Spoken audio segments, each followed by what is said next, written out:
السلام علیکم ورحمۃ اللہ وبرکاتہ۔ ناظرین، ذوالحجہ کے بابرکت راتیں جیسا کہ شروع ہو چکی ہیں، اور آج میں آپ کے لیے ایسا مختصر مگر طاقتور وظیفہ لے کر آیا ہوں جو انشاءاللہ رزق، دولت، کاروبار، برکت اور خوشحالی کے دروازے کھولنے کا سبب بن سکتا ہے۔ اگر آپ قرض میں مبتلا ہیں، کاروبار میں نقصان ہو رہا ہے، گھر میں بے برکتی ہے یا رزق میں رکاوٹ محسوس کرتے ہیں تو ذوالحجہ کی 9 تاریخ کی رات یہ عمل ضرور کریں۔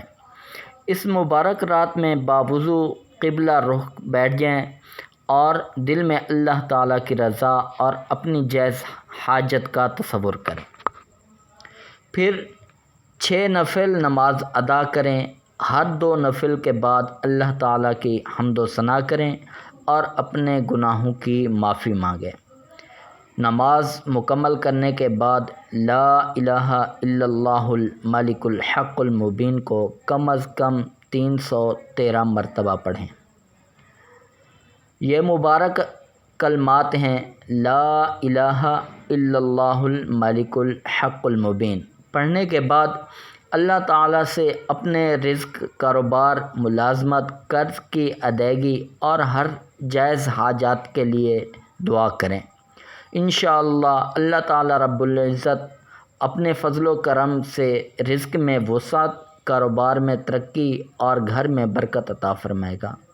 ناظرین، یاد رکھیں، اصل کامیابی اللہ تعالیٰ کی رضا اور اس پر کامل یقین میں ہے۔ وظیفہ کے ساتھ نمازوں کی پابندی، حلال رزق اور سچی توبہ بھی ضروری ہے۔ اگر آپ کو استخارہ، وظائف، روحانی مسائل، بندش، کاروبار، رکاوٹوں یا دیگر روحانی رہنمائی کی ضرورت ہو تو رابطہ کر سکتے ہیں۔ قاری حبیب اللہ قادری۔ رابطہ نمبر آپ کو بتا رہا ہوں، سماعت فرمائیے: 0331201841۔ اگر ویڈیو پسند آئے تو لائک اور شیئر ضرور کریں اور ہمارے چینل کو ضرور سبسکرائب کر دیں۔ شکریہ، جزاکم اللہ خیرا۔